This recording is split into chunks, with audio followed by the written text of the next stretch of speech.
Максим-то мне как сказал, то что на меня вот выйдет представитель Ren Corporation, то есть я как понимаю, вот вы и есть. Вот, Анастасия мне написала то, что представляет компанию Ren, что вот так, вот так. В сети интернет я посмотрел, что это за компания, что американская это организация, что денежные средства у нее есть, что аналитикой занимается. Какого-то договора с вашей организацией.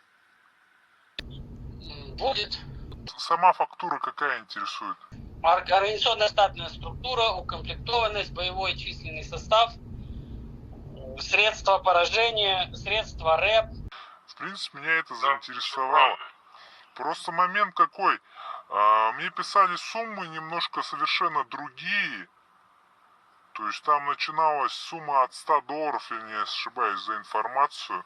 Ну, значит, я тебе говорю, это усредненный ценник, который можно получать. Да? Индивидуальности документа и от возможности человека. Ты получать там $1000, да, условно.